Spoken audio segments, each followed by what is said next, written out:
Okay, hello everyone, and namaste.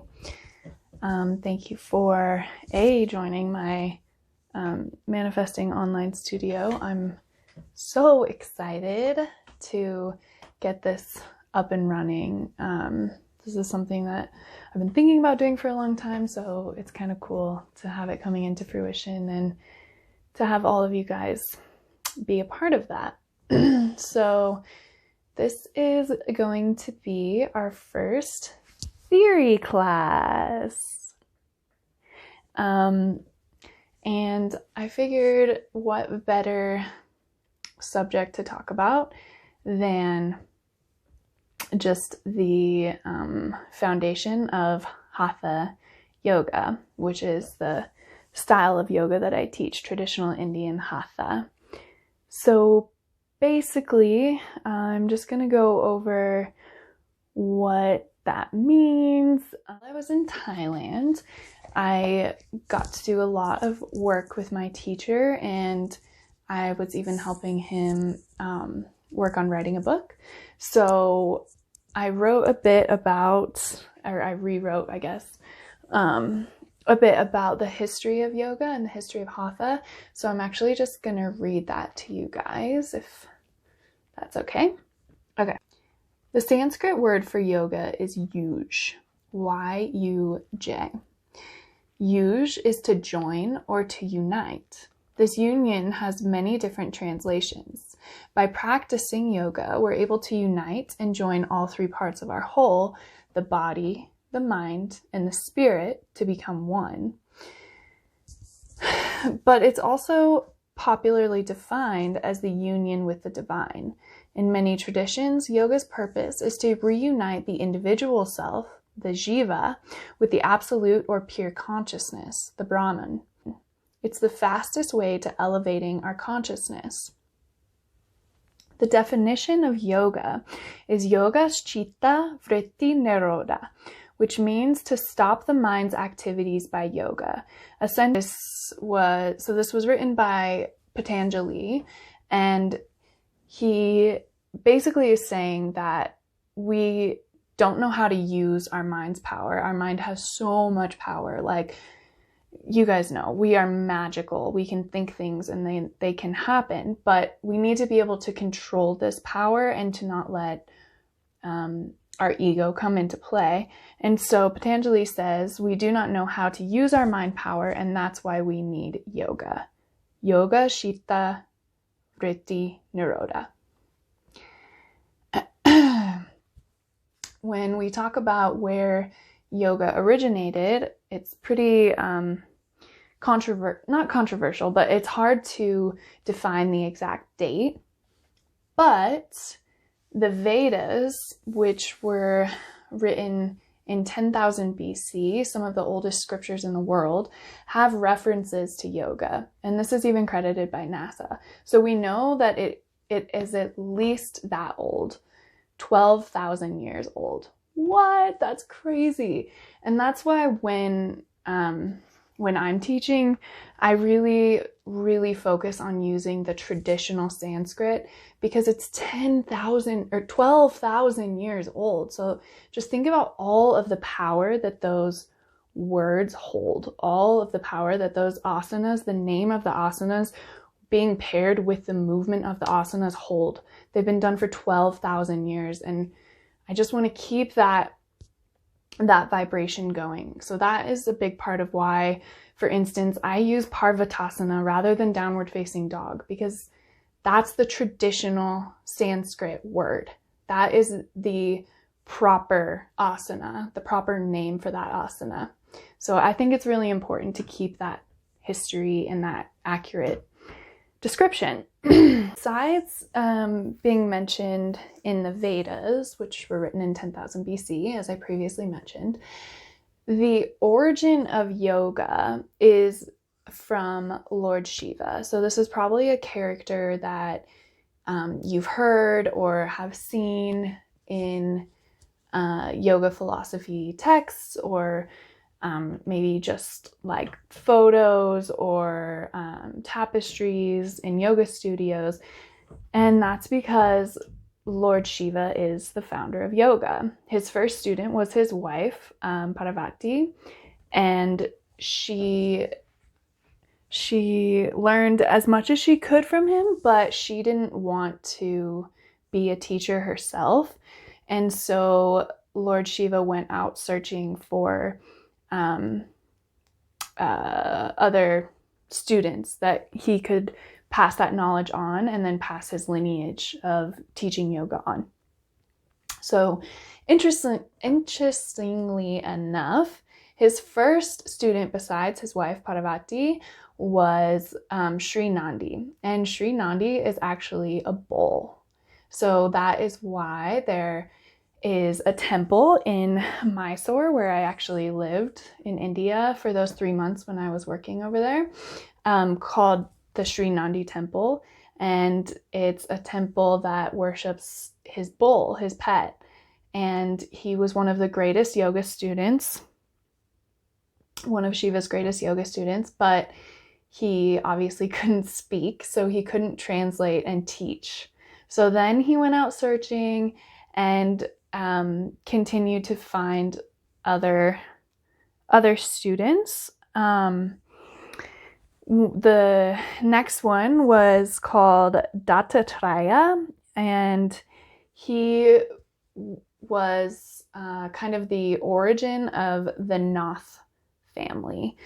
So this is the surname of true yogis that Lord Shiva would pass on. So once you became his true student, his almost like disciple, I guess, you would gain this Nath last name.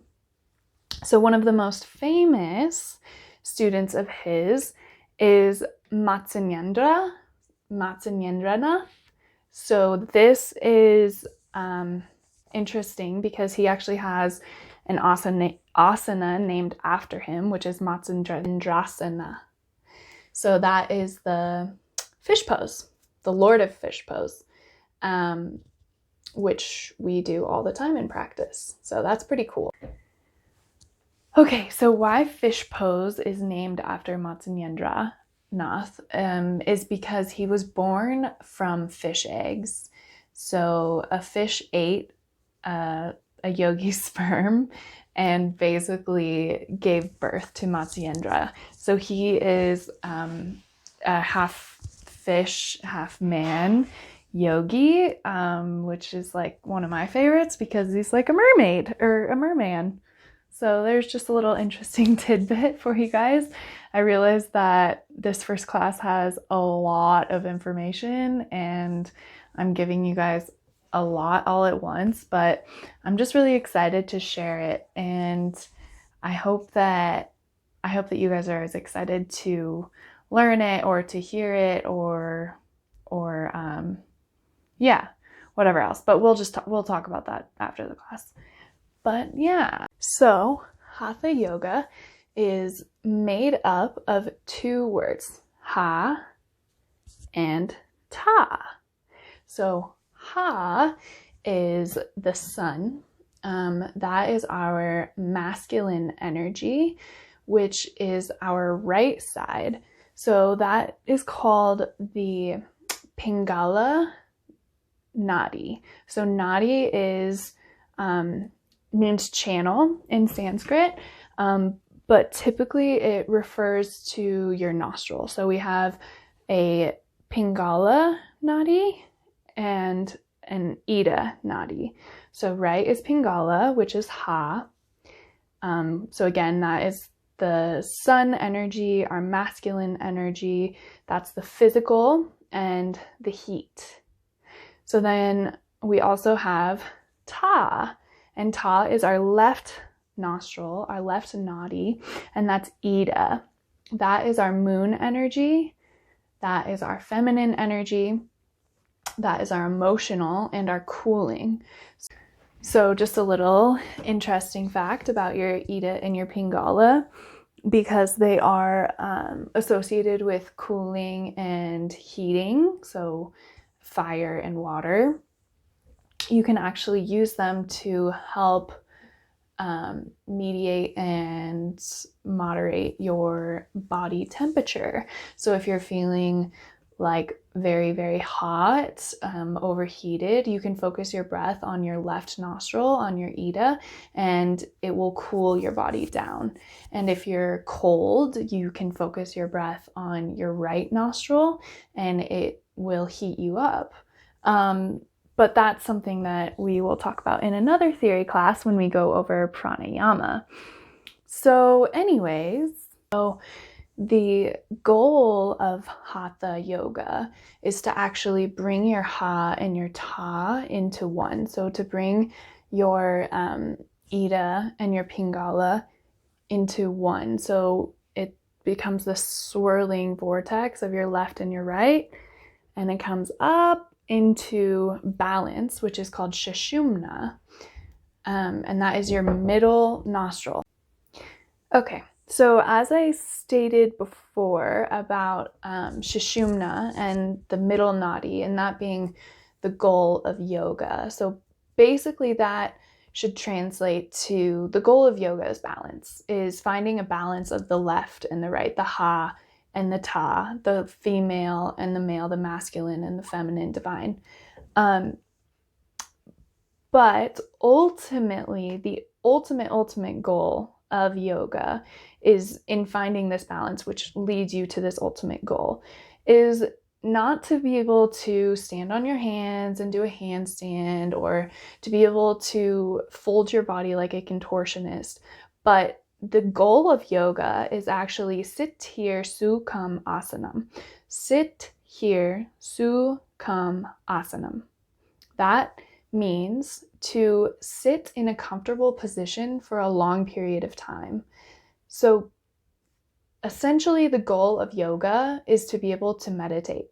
It's to be able to sit in complete stillness and quietness and just be.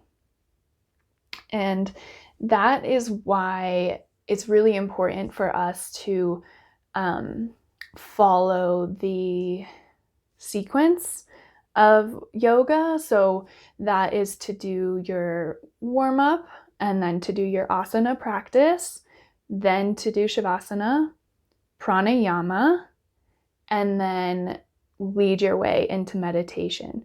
So it's really important to do your asana before your meditation so that your body is warmed up and loose, because it's pretty difficult to sit without have stretched at all, because you've got a lot of tension and buildup. So that's why we do the asana, to release it, to let it go, so that we can sit in meditation and connect with ourselves, and to find that balance, that Sushumna within ourselves.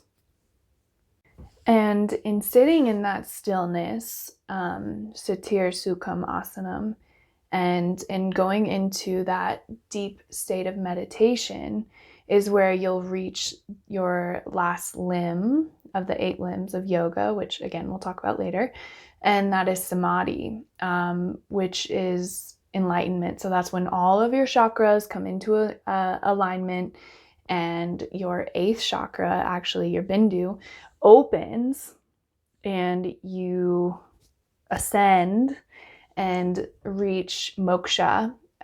You reach enlightenment, you reach samadhi, you reach the ultimate. So you break the cycle of rebirth, you break the cycle of the human experience, and you go into enlightenment.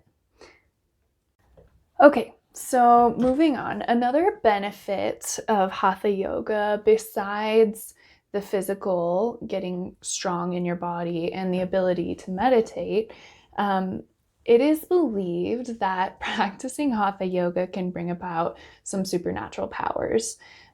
This might be a little controversial, but if you know me and my witchy ways, you know that this is something that I definitely believe.